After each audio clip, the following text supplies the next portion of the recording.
Hello student, welcome to Uniboard hub. My name is Ekta Bharti. आप मेरे साथ पढ़ते हैं क्लास 12 के मैथमेटिक्स सब्जेक्ट चैप्टर हमारा सिस्टम ऑफ लीनियर इक्वेशन। तो इसके अंदर हम क्या पढ़ेंगे? इस चैप्टर के अंदर हम सीखेंगे solution of system of linear equation by matrix method. ये हमारा इसमें एक मेथड है जिसको हमें क्या करना है, यहाँ पर पढ़ना है। इस मेथड से पहले हम देखते हैं कि सॉल्यूशन दो टाइप के यहाँ पर, कंसिस्टेंट एंड इनकंसिस्टेंट सॉल्यूशन। ठीक है, तो पहले हम बात करते हैं कंसिस्टेंट सॉल्यूशन की।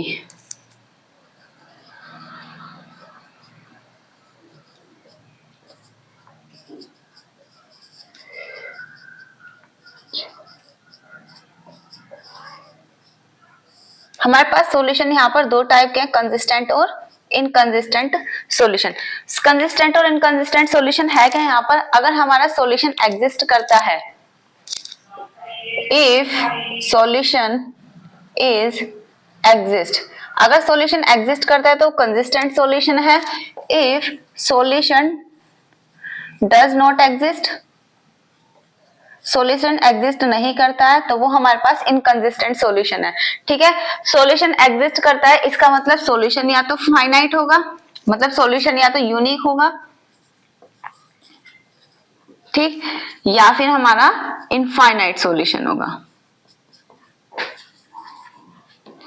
अगर हमारा सॉल्यूशन यूनिक है या इनफाइनाइट सॉल्यूशन है, इट मींस सॉल्यूशन एग्जिस्ट कर रहा है। सॉल्यूशन एग्जिस्ट कर रहा है तो सॉल्यूशन यूनिक भी हो सकता है और इनफाइनाइट भी हो सकता है। उस केस में सॉल्यूशन कैसा है? कंसिस्टेंट सॉल्यूशन है। और if solution does not exist, इसका मतलब क्या है? सॉल्यूशन हमारा कैसा है? No solution. सब सॉल्यूशन एग्जिस्ट नहीं कर रहा तो सॉल्यूशन होगा ही नहीं, तो उस केस में हमारे पास क्या मिलता है? इनकंसिस्टेंट सॉल्यूशन मिलता है। ठीक है, ये थे हमारे यहाँ पर कंसिस्टेंट और इनकंसिस्टेंट सॉल्यूशन की बात। अब हम बात करते हैं यहाँ पर, अब हम आते हैं अपने मेन टॉपिक पर, solution of system of linear equation by matrix method. अब ये मैट्रिक्स मेथड है क्या हमारे पास? यहाँ पर हम लेते हैं 3 पेयर ऑफ लीनियर इक्वेशन। यहाँ पर हमने 3 इक्वेशंस ली हैं। देखो ये तो हो गया। अब हम यहाँ पर क्या लिया हमने? 3 pair of linear equation.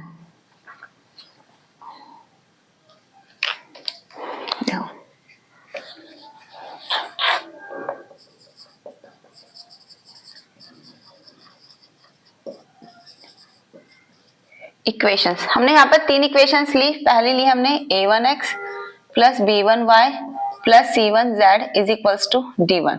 Second a2x plus b2y plus c2z is equals to d2। thirdly a3x plus b3y plus c3z is equals to d3। ये हमारे पास क्या है? फर्स्ट इक्वेशन, ये हमारे पास सेकेंड इक्वेशन, ये हमारे पास थर्ड इक्वेशन। ये हमारे पास 3 इक्वेशंस हैं। इससे हमें क्या करना है? इन तीनों इक्वेशन को सोल्व करना है by matrix method. Matrix method से सोल्व करके यहाँ पे हमें क्या करना है? सॉल्यूशन फाइंड करना है। सॉल्यूशन फाइंड करना है, इसका मतलब क्या है भाई? जो इक्वेशन है वो 3 वेरिएबल्स में x y z, तो इसका मतलब क्या? हमें x y z की वैल्यू यहाँ पर फाइंड करनी है। अब x y z की वैल्यू निकालनी है by matrix method. Matrix method से किस तरीके से निकालेंगे? अब देखो मैट्रिक्स मेथड से हम किस तरीके से निकालते हैं। यहाँ पर हम v write ax is equals to b लेकर चलते हैं। अब ये ax is equals to b है क्या यहाँ पर? यहाँ पर वेयर a हमारा क्या है? कोफिशिएंट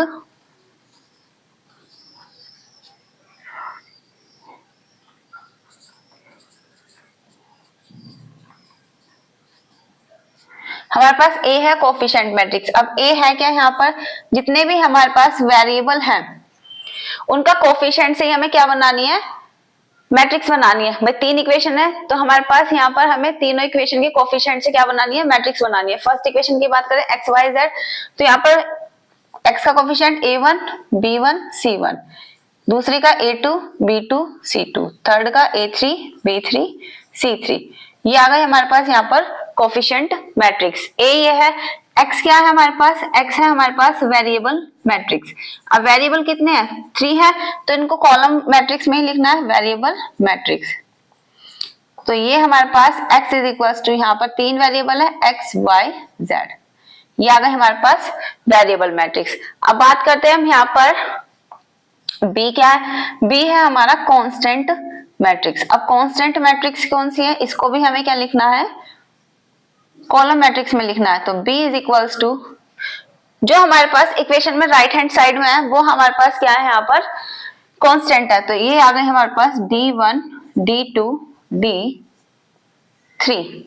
ठीक है, तो यहां से ही ax is equals to b इस टाइप की हमारे पास मैट्रिक्स बनेगी जिसको हम लिख सकते हैं यहाँ पर इस तरीके से A1 B1 C1 A2 B2 C2 A3 B3 C3। ये A, ये x और यहाँ पर ये b। ठीक, इसको सॉल्व करके हमें क्या करना है, यहाँ से एक्स वाई जेड की वैल्यू फाइंड करनी है। ठीक है, तो ये हमारे पास क्या है, अब देखो सॉल्यूशन इतना हो गया, इसको हम इस तरीके से लिखेंगे। अब हमारे पास यहाँ पर कुछ केस है, वो हम केस देखते हैं। अब हमारे पास देखो भाई सॉल्यूशन ये है केस फर्स्ट। अगर मैं यहाँ पर केस फर्स्ट की बात करूं, if determinant of A does not equals to 0। अगर हमारे पास ए का डिटर्मिनेंट, ये ए मैट्रिक्स है, इसका डिटर्मिनेंट निकालें और वो डज नॉट इक्वल्स टू 0 आता है, तो इसका मतलब क्या है हमारे पास यहाँ पर, it means A inverse is exist. A inverse क्या करेगा, इसमें एग्जिस्ट करेगा। और ए इनवर्स अगर हम निकालना चाहें तो वो किस तरीके से निकालेंगे, तो जो मतलब या फिर हमारे पास x का जो सॉल्यूशन आता है वो आता है x is equals to A inverse B types आता है। हमारा सॉल्यूशन जो मतलब निकल के आता है एक्स वाई जेड की जो वैल्यू निकल के आएगी वो ए इनवर्स बी टाइप से निकल के आएगी। अब ये ए इनवर्स बी आया किस तरीके से है, हमारे पास ये इक्वेशन थी भाई, क्या इक्वेशन है हमारे पास, A X is equals to B. भाई ये हमारे पास क्या है इक्वेशन थी, ये वाली ax is equals to B. हमें पता है हम यहाँ पे क्या करते हैं, हमें इनवर्स लेकर आना है, तो हमें क्या करना पड़ेगा, ए इनवर्स से दोनों साइड मल्टीप्लाई करनी पड़ेगी। Multiply by A inverse on both sides. हमने यहाँ पर दोनों साइड ए इनवर्स से मल्टीप्लाई की, ए इनवर्स से मल्टीप्लाई की ए एक्स और यहाँ पर ए इनवर्स बी। ठीक है, लेफ्ट हैंड साइड से मल्टीप्लाई की और वी नो हमें पता है ए इंटू ए इनवर्स किसके इक्वल होता है, आइडेंटिटी मैट्रिक्स के इक्वल होता है। इसको हम लिख सकते हैं ए इंटू ए इनवर्स और यहाँ पर एक्स जा गया ए इनवर्स बी। ठीक, ए इंटू ए इनवर्स क्या होता है, आइडेंटिटी, आइडेंटिटी इंटू एक्स बराबर ए इनवर्स बी। आइडेंटिटी की एक्स से मल्टीप्लाई करेंगे तो आइडेंटिटी की एक्स से मल्टीप्लाई करने पर एक्स ही आएगा। ठीक है, तो यहाँ पे x is equal to A inverse b और यहीं से हमारे पास क्या करता है, सॉल्यूशन एग्जिस्ट करता है but does not equals to 0। तो सिंगुलर मैट्रिक्स बन रही थी प्रीवियस क्लास में, सब सिंगुलर मैट्रिक्स बनती है तो सॉल्यूशन एग्जिस्ट करता है। ठीक, तो हमारा x is equal to A inverse, यहाँ से हम क्या कर सकते हैं, सॉल्यूशन निकाल सकते हैं। जब सॉल्यूशन एग्जिस्ट करेगा और ये सॉल्यूशन कैसा होगा, जब डज नॉट इक्वल्स टू 0 होगा, इसका मतलब है कि सॉल्यूशन हमारा कैसा है, यूनिक सॉल्यूशन एग्जिस्ट। इससे जो सॉल्यूशन मिलेगा वो हमें कैसा मिलेगा, यूनिक सॉल्यूशन मिलेगा। यूनिक तो है लेकिन कंसिस्टेंट सॉल्यूशन भी है। कंसिस्टेंट में बताया क्या मिलेगा, यूनिक, और जो अभी पढ़ाया था कंसिस्टेंट सॉल्यूशन में क्या मिलता है, यूनिक सॉल्यूशन और इनफाइनाइट सॉल्यूशन। ठीक है, और नो सॉल्यूशन में इनकंसिस्टेंट सॉल्यूशन होता है। ठीक है, तो केस फर्स्ट हमारे पास क्या है, if A determinant of A does not equals to 0 it means A inverse exist, और सॉल्यूशन तो एग्जिस्ट करेगा, कैसा होगा लेकिन वो यूनिक सॉल्यूशन होगा। ठीक है, केस 2, अगर हम यहाँ पर केस 2 की बात करें तो केस 2 में क्या है, देखो case second, when determinant of a is equals to 0 and adjoint of a और into में b is equals to 0 sorry does not equals to 0। इसका मतलब सॉल्यूशन क्या है, इसका मतलब अगर हमारे पास डिटर्मिनेंट 0 है, adjoint of a into b does not equals to 0 आता है, तो then it having no solution, it means जब नो सॉल्यूशन है तो कैसा होगा, इनकंसिस्टेंट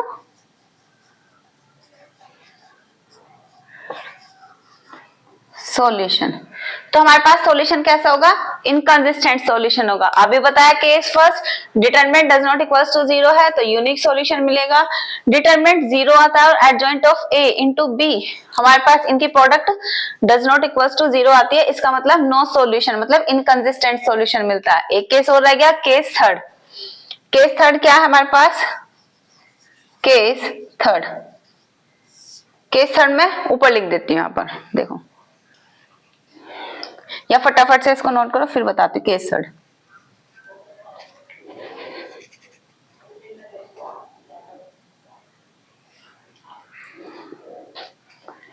देखो यहां पर लिख देते, देखो केस थर्ड में है क्या, when determinant of A zero है and adjoint of A into B equals to zero आ जाए। अब क्या है यहाँ पे, इनकी प्रोडक्ट जीरो के इक्वल आ जाए तो then it having infinite solution. Infinite solution, infinite solution है तो कैसा है, कंसिस्टेंट सॉल्यूशन। तो हमारे पास सॉल्यूशन कैसा है यहाँ पर, कंसिस्टेंट सॉल्यूशन है। ठीक है, समझ में आ गया इतना? देखो अब इसको मैं यहां से हटा देती हूँ।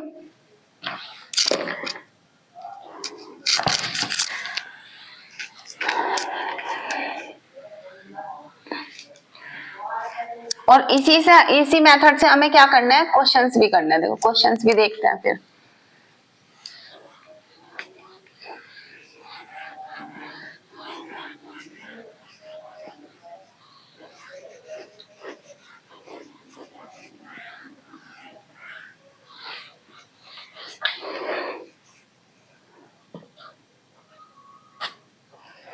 देखो फर्स्ट केस क्या, अगर हमारे पास determinant does not equals to zero आता है, इसका मतलब है यूनिक सॉल्यूशन।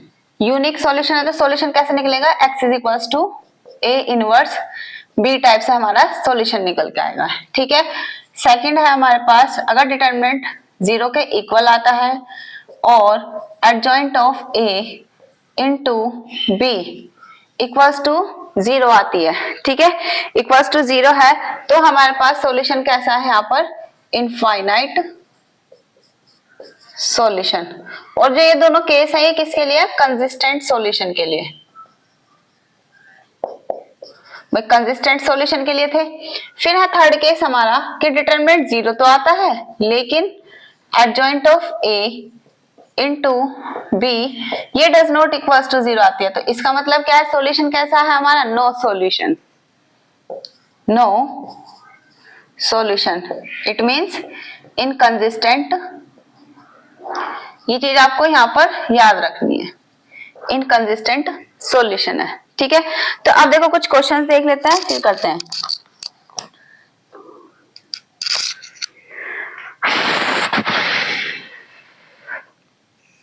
देखो क्वेश्चन फर्स्ट देखो, using matrix method to prove that system of linear equations 2x plus 5y is equals to 7, 6x plus 15y is equals to 13। ये हमारे पास दो इक्वेशन है, इसको प्रूफ करना है कि इज इनकंसिस्टेंट सॉल्यूशन। ठीक है, ये हमें क्या प्रूफ करना है, यूजिंग मैट्रिक्स मेथड लगाना है और प्रूफ करना है जो सिस्टम ऑफ लीनियर इक्वेशन है ये कैसे सॉल्यूशन देती है, इनकंसिस्टेंट सॉल्यूशन देते हैं। इनकंसिस्टेंट सॉल्यूशन के लिए अभी बताया हमें क्या चेक करना है, determinant of A does not zero के इक्वल आना चाहिए और adjoint of A into B हमारे पास क्या आनी चाहिए, does not equals to zero आनी चाहिए। तो दोनों कंडीशन चेक करते हैं, दोनों कंडीशन सेटिस्फाई करती है तो हमारे पास क्या आई है, नो सॉल्यूशन एग्जिस्ट करता है। ठीक है, तो पहले हम ए मैट्रिक्स बनाते हैं। ए मैट्रिक्स क्या बनेगी, कोफिशिएंट मैट्रिक्स 2 5 6 15।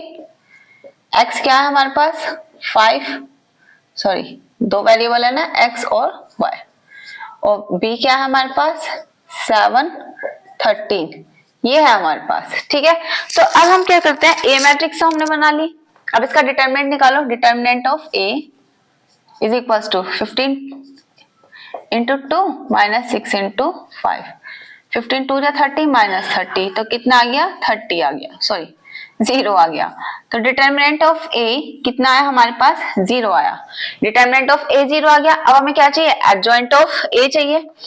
एडजॉइंट ऑफ ए निकालना भी सिखाया था प्रीवियस क्लास में। एडजॉइंट किस तरीके से निकलता है, कोफिशिएंट मैट्रिक्स का ट्रांसपोज ही हमारा क्या कहलाया जाता है, एडजॉइंट कहलाया जाता है। कोफिशिएंट निकाले अगर हम कोफैक्टर ऑफ 2 का कोफैक्टर निकाला 15 आएगा, 5 का निकालेंगे 6 आएगा, 6 का निकालेंगे 5 आएगा, 15 का निकालेंगे 2 आएगा। साइन किस तरीके से लिखते हैं पता ही है, प्लस माइनस माइनस प्लस होता है, तो लिखाओ प्लस माइनस माइनस प्लस।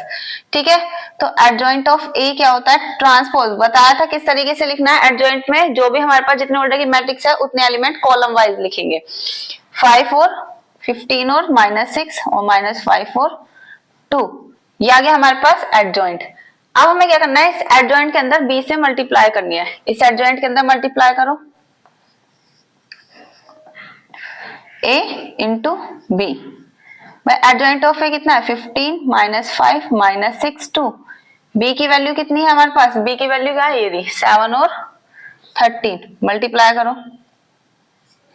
रो की कॉलम के अंदर पहले किसके अंदर करेंगे, देखो 2 क्रॉस 2 ऑर्डर की है और ये 2 रो है और एक कॉलम है, तो 2 क्रॉस 1 ऑर्डर की है। नंबर ऑफ कॉलम इक्वल है नंबर ऑफ रो के, तो हमारे पास मैट्रिक्स पॉसिबल है 2 क्रॉस 1 ऑर्डर की मैट्रिक्स बनेगी, मतलब 2 रो आएंगी एक कॉलम आएगी। 15 7 जा 105 और माइनस 13 5 जा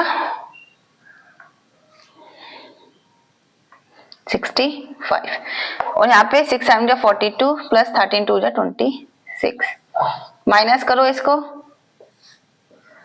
40, ये 40 आया और ये 6 तुम्हारा यहाँ पे आया ये। ठीक है, तो ये हमारे पास यहाँ पे माइनस में आएगा। Adjoint of A into B, ये क्या आया, जीरो मैट्रिक्स के इक्वल नहीं आया, इट मीन्स ये does not equals to 0, hence solution is inconsistent solution. तो हमारे पास सॉल्यूशन कैसा है, इनकंसिस्टेंट सॉल्यूशन है। फटाफट से इस क्वेश्चन को नोट करो।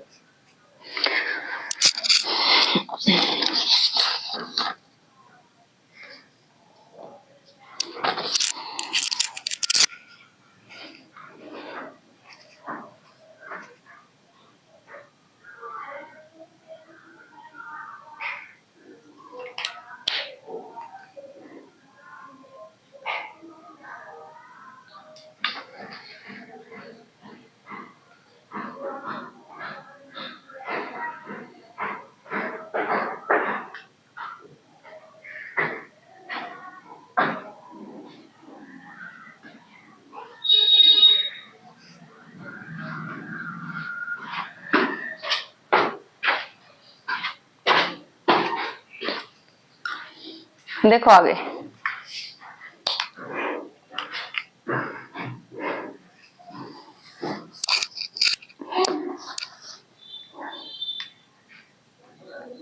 देखो अब क्वेश्चन क्या कहता है यहाँ पर, show that the following system of linear equation is consistent.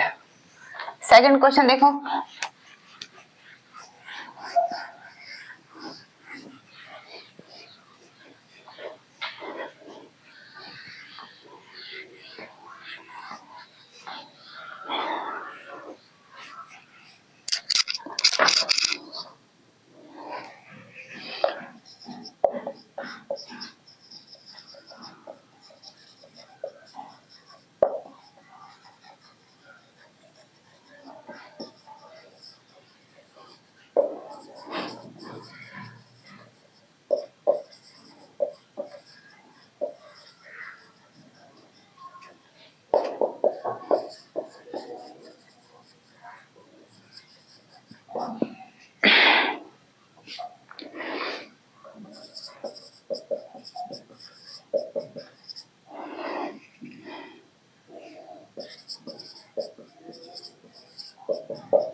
ये हमारे पास क्वेश्चन है, क्या कहता है, show that the following system of linear equation is consistent, कि सॉल्यूशन जो भी हमारे पास सिस्टम ऑफ लीनियर इक्वेशन है गिवन, वो सॉल्यूशन कैसे देती है, कंसिस्टेंट सॉल्यूशन देती है। कंसिस्टेंट सॉल्यूशन देती है तो इन इक्वेशंस को सॉल्व भी करना है, मतलब सॉल्यूशन भी फाइंड करना है। ठीक है, तो प्रूफ करेंगे। पहले हमारे पास सॉल्यूशन कह रहा है कि कंसिस्टेंट है, सॉल्यूशन कंसिस्टेंट है, तो दो केस पढ़े थे अभी हमने, कि determinant does not equals to 0 आता है तो यूनिक सॉल्यूशन होता है, और डिटरमिनेंट 0 के इक्वल होता है, और adjoint of a into B 0 के इक्वल आती है। तो ये हमारे पास क्या देती है, ये हमारे पास इनफाइनाइट सॉल्यूशन देती है भाई, यही हमारे पास। और ये दोनों केस किसके हैं, कंसिस्टेंट सॉल्यूशन के लिए। तो पहले हम क्या करते हैं, कोफिशिएंट मैट्रिक्स बनाते हैं, a x is equals to b type की। ठीक, a हमें पता है, a है क्या हमारे पास 2 5 3 2, x है हमारे पास x y, और b है हमारे पास 1 7, भाई यही है हमारे पास। अब हम क्या चेक करते हैं, डिटरमिनेंट चेक करते हैं, फिर उसके बाद देखेंगे सॉल्यूशन किस तरीके का हमारे यहाँ पर एग्जिस्ट कर रहा है। देखो डिटरमिनेंट निकालो, डिटरमिनेंट क्या आएगा इसका, 2 इंटू 2 माइनस 3 इंटू 5, 4 माइनस 15, इसका मतलब माइनस 11। डिटरमिनेंट क्या है हमारे पास, determinant of a does not equals to 0, it means solution is unique. हमारे पास सॉल्यूशन कैसा है, यूनिक है, कंसिस्टेंट तो है, लेकिन सॉल्यूशन कैसा है, कंसिस्टेंट। यहां लिख देती हूँ कंसिस्टेंट सॉल्यूशन। कंसिस्टेंट सॉल्यूशन है, सॉल्यूशन कंसिस्टेंट है तो कैसा सॉल्यूशन है, यूनिक सॉल्यूशन देगा। अब हमें यूनिक सॉल्यूशन देगा, तो यूनिक सॉल्यूशन के लिए बताया था, यूनिक सॉल्यूशन के लिए क्या बताया था हमें, क्या सॉल्यूशन निकलेगा, किस तरीके से, x is equal to a inverse b। अब a इनवर्स b इसका मतलब क्या है, हमें यहाँ पे a इनवर्स फाइंड करना है, a मैट्रिक्स ये नहीं, a इनवर्स कैसे फाइंड करते हैं, a इनवर्स हमें पता है, a इनवर्स निकलता है एडजॉइंट ऑफ a अपॉन में b, सॉरी डिटरमिनेंट ऑफ ए। अब जिसने प्रीवियस क्लास देखी होंगी वो इनवर्स निकालना बता सकता है, मतलब किस तरीके से हम यहाँ पर इनवर्स निकालते हैं, क्योंकि प्रीवियस क्लास में मैंने इनवर्स निकालना भी बता दिया था और एडजॉइंट निकालना भी बता रखा है। ठीक है, तो जिसको नहीं आता तो पहले वो प्रीवियस क्लास देखे, फिर उसके बाद क्या करे, इस क्लास को देखे। ठीक, तो अब हम यहाँ पे क्या करते हैं, ए इनवर्स निकालते हैं। ए इनवर्स निकालने के लिए एडजॉइंट चाहिए, एडजॉइंट अभी बताया इससे पहले वाले क्वेश्चन में, तो हम यहाँ पे एडजॉइंट निकालते हैं। अब एडजॉइंट निकालेंगे किस तरीके से, एडजॉइंट ए निकालना है। एडजॉइंट ए निकालने के लिए हमें क्या करना पड़ेगा, कोफैक्टर चाहिए, कोफैक्टर ऑफ 2 का कोफैक्टर, फिर 5 का, फिर 3 का, और फिर हमारा इस 2 का। ठीक है, 2 का cofactor corresponding row column height क्या, ये 2 आएगा, यहाँ पे 5 का निकालेंगे 3 आएगा, 3 का निकालेंगे 5 आएगा, 2 का निकालेंगे 2 आएगा, प्लस माइनस माइनस प्लस ये आता है।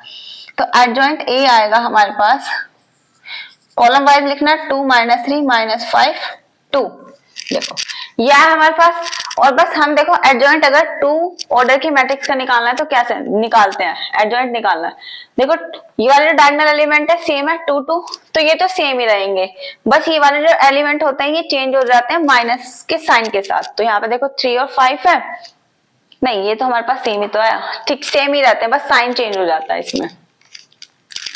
यहाँ पे इन डायगोनल एलिमेंट को चेंज करते हैं, ये हमारे रिवर्स हो जाते हैं।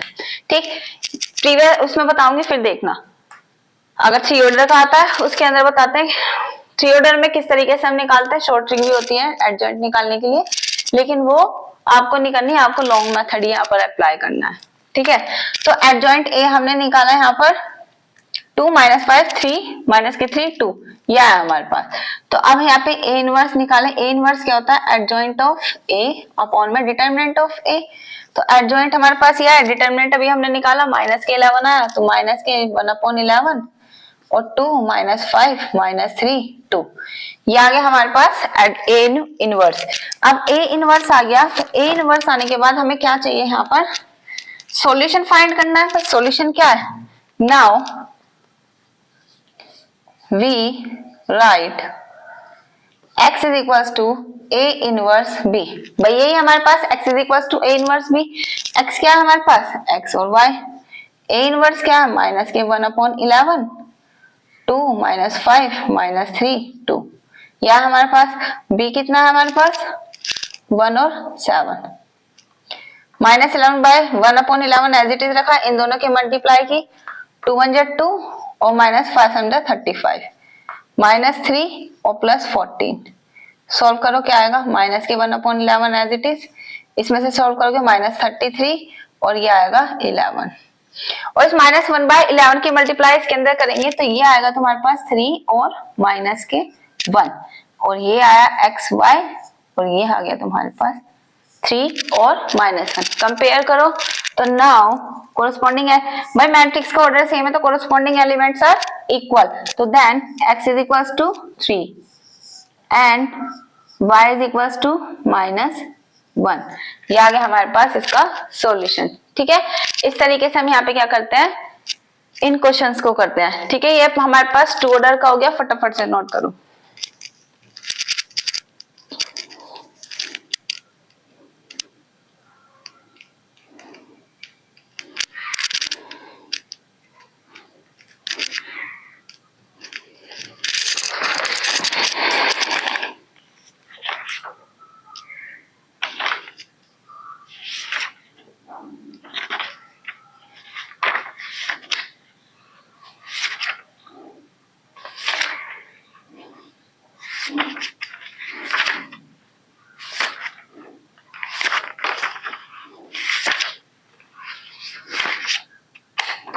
देखो इसमें एक क्वेश्चन और देख लेते हैं 3 ऑर्डर का, फिर इसको हम क्लास को यहीं पर फिनिश करते हैं। ठीक है,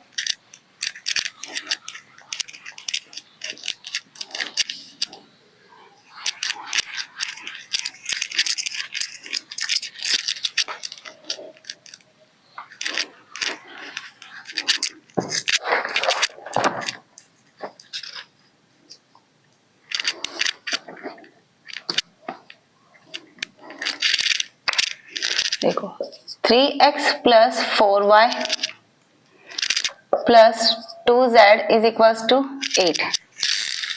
ये हमारे पास 3x + 4y + 2z is equals to 8, 2y - 3z is equals to 3x - 2y + 6z is equals to -2।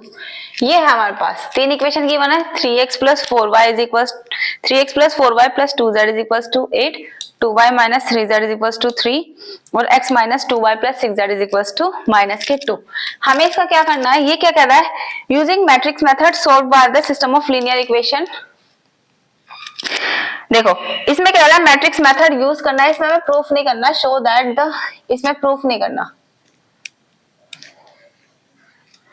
ठीक, using matrix method to solve system of linear equation, हमें क्या करना है, मैट्रिक्स मेथड को यूज करना है और इसमें क्या निकालना है, इसका सॉल्यूशन फाइंड करना है। सॉल्यूशन फाइंड करना है, इसका मतलब क्या है, ये हमारे पास कंसिस्टेंट सॉल्यूशन है। सॉल्यूशन इसी तरीके से निकलेगा, भाई सॉल्यूशन तभी तो निकलेगा जब हमारे पास कंसिस्टेंट सॉल्यूशन होगा, और तभी तो फाइंड होगा हमारे पास वेरिएबल, जो भी x y z की वैल्यू निकलेगी वो कब निकलेगी, जब सॉल्यूशन कंसिस्टेंट होगा। तो अब हम यहाँ पे क्या करते हैं, जब सॉल्यूशन कंसिस्टेंट है तो इसके लिए पहले हम क्या करते हैं, डिटर्मिनेंट निकालते हैं। भाई डिटर्मिनेंट निकालेंगे, डिटर्मिनेंट से पता चलेगा कि सॉल्यूशन एग्जिस्ट कर रहा है या नहीं कर रहा है। ठीक, तो पहले हम यहाँ पे क्या करते हैं, कोफिशिएंट मैट्रिक्स बनाते हैं। हमें लिखना है we write ax is equals to b type में, तो लिखो कोफिशिएंट मैट्रिक्स बनाओ, x के वेरिएबल 3, यहाँ पे पहले x का लिखो, पहले इक्वेशन में x y z, तो 3 4 2, 3 4 2, फिर y, दूसरी इक्वेशन में x का तो है ही नहीं कोफिशिएंट, तो इसको 0 मानेंगे, y का 2 है और -3, यहाँ पे 1 -2 6, ये आ गया हमारे पास। x कितना है हमारे पास, यहाँ पर 3 वेरिएबल है x y z, और b है हमारे पास 8 3 -2, यह है हमारे पास। ठीक है, ये आ गया हमारे पास। अब हमें यहाँ पर क्या निकालना है, determinant of A. Determinant of A check करते हैं पहले, डिटर्मिनेंट ऑफ ए निकालो, एक्सपेंशन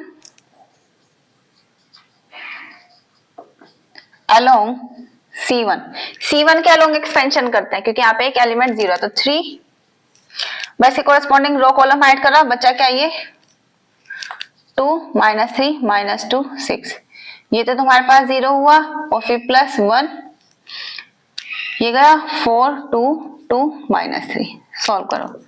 3 6 2 12 -6 +1 4 3 12 -4, कितना आया 3 6 +1 -16, 3 6 18 -16 मतलब 2 आ गया। यहाँ पे डिटरमिनेंट कितना आया हमारे पास 2, तो ए डिटरमिनेंट ऑफ ए कितना है 2 आया, does not equals to 0, it means solution is unique. Solution कैसा है हमारे पास, यूनिक सॉल्यूशन है। यूनिक सॉल्यूशन है तो किस तरीके से निकलेगा, x is equals to A inverse B type से। अब ए इनवर्स बी टाइप से निकलेगा तो हमें क्या निकालना पड़ेगा, पहले इसका एडजॉइंट निकालना। मतलब ए इनवर्स कैसे निकलता है, ए इनवर्स हमारे पास पता है हमें, ए इनवर्स क्या होता है, एडजॉइंट ऑफ ए अपॉन में बी। ठीक, तो इस तरीके से हमारा क्या निकलता है, ए इनवर्स निकलता है।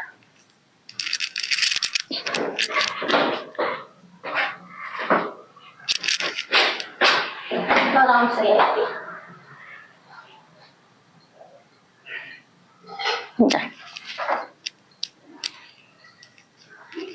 ए इनवर्स क्या होता है, adjoint of A is equal upon में डिटर्मिनेंट ऑफ ए।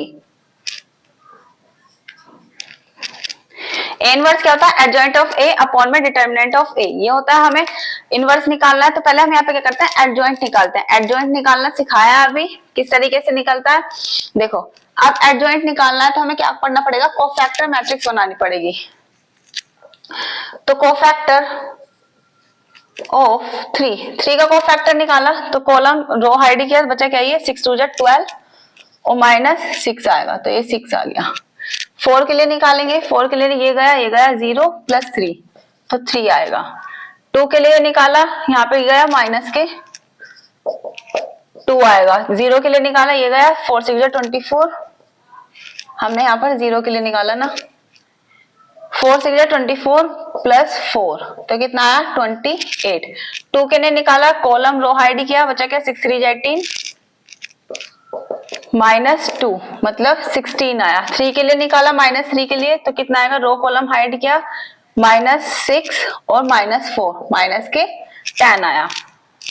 -3 के लिए निकाला, 1 के लिए निकालो, 1 के लिए कॉलम रो हाइड किया, -12 और -4 तो कितना आया -16। और -2 के लिए निकाला, रो कॉलम हाइड किया, -9 आएगा। और 6 के लिए निकालेंगे तो 6 के लिए निकालो, रो कॉलम हाइड किया 6 आएगा और -0 करेंगे 6। अब देखो साइन जो हम लेते हैं हमें पता है क्या होता है, plus minus plus minus plus minus plus minus minus, sorry plus minus plus, ये साइन कंसीडर करते हैं। तो पहला तो प्लस, फिर माइनस, फिर प्लस, तो प्लस ही रहेगा, ये वाला माइनस हो जाएगा, ये प्लस हो जाएगा, ये वाला माइनस है तो माइनस माइनस प्लस हो गया, प्लस है माइनस माइनस माइनस प्लस, और ये तुम्हारे पास ये। तो एडजॉइंट ऑफ ए जो आया वो आया हमारे पास 6 -3 -2। बताया 3 ऑर्डर का एडजॉइंट निकालना है तो हमारे पास कॉलम में 3 एलिमेंट लिखना, ठीक है, -28 16 10 -16 9 और 6, ये एडजॉइंट आया। ए इनवर्स निकालना है, ए इनवर्स यहाँ पे लिख देती हूँ। ए इनवर्स क्या होता है भाई, ये एडजॉइंट आ गया। अब हमें ए इनवर्स निकालना था, ए इनवर्स में क्या होता है, एडजॉइंट ऑफ ए अपॉन में डिटर्मिनेंट ऑफ ए। तो हम यहाँ पे क्या करें भाई, हमारे पास डिटर्मिनेंट कितना है 2 आ रहा है, तो ये इसके अपॉन में 2 ही आ जाएगा, तो मैं यहाँ पे लिख दूं इसके 1/2, तो यही हमारे पास क्या आ गया। अगर इसे लिखें तो ए इनवर्स आ गया ये, ठीक है। ये ए इनवर्स की वैल्यू आ गई, 2 से डिवाइड कर दो,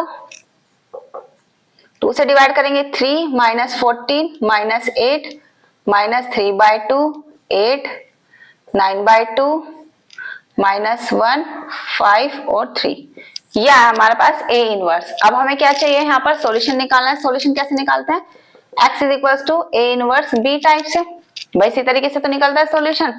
तो अब हमारे पास देखो ए इनवर्स ये रहा, बी से मल्टीप्लाई करनी है, फटाफट से करें।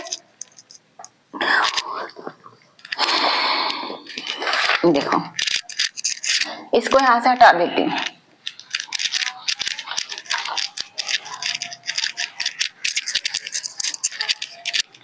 देखो इसे फटाफट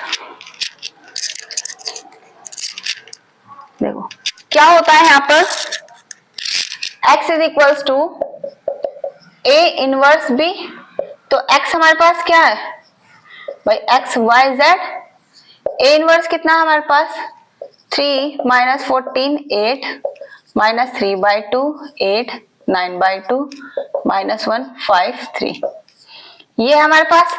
फिर b की वैल्यू क्या है हमारे पास, b क्या था हमारे पास, देखो b थी हमारे पास 8 3 माइनस 2, 8 3 माइनस 2, ये हमारे पास b था। ठीक है, अब हम यहाँ पे क्या करें, इनकी मल्टीप्लाई कर दे, 3 8 जा 24 माइनस 42 माइनस माइनस प्लस 8 2 जा 16, इसकी इससे मल्टीप्लाई करिए, 2 से ही कैंसिल होगा, 4 बार 4 3 जा 12 प्लस 8 3 जा 24, ये इससे कैंसिल हो जाएगा, 9/2 इंटू माइनस 2, तो माइनस के 9 आएगा, माइनस 8 प्लस 5 3 जा 15 माइनस 6, सॉल्व करो, यही कर देते हैं, कितना आएगा 10 और एक 40 माइनस 42, 24 माइनस 20,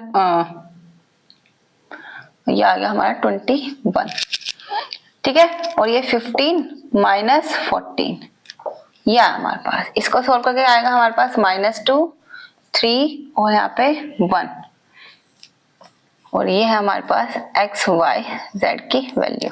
अब कंपेयर किया तो x कितना आया -2, y आया 3 और z आया हमारे पास 1, ये हमारे पास क्या है, इसका सॉल्यूशन है। इस तरीके से हम यहाँ पे क्या करते हैं, अपना सॉल्यूशन फाइंड करते हैं।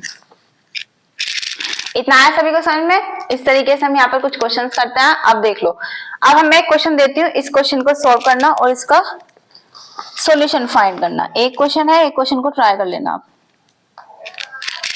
देखो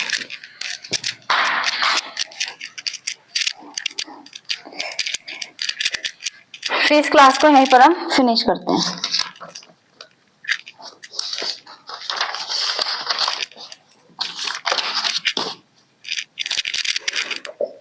वन टू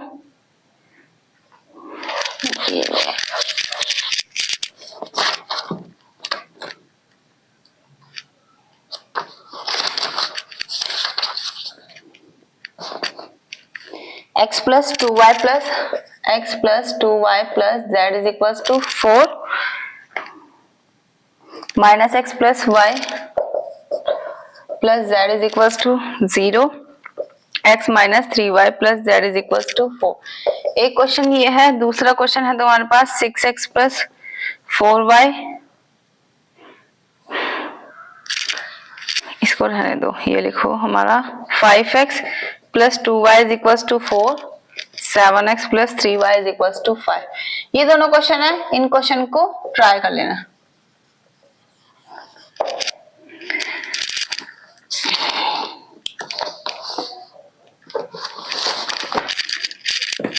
ठीक, तो इस तरीके से हम यहाँ पर क्या करते हैं, इन क्वेश्चंस को करते हैं। आपका यहाँ पर ये चैप्टर भी कंप्लीट होता है। नेक्स्ट क्लास में मिलते हैं न्यू टॉपिक के साथ। Thank you.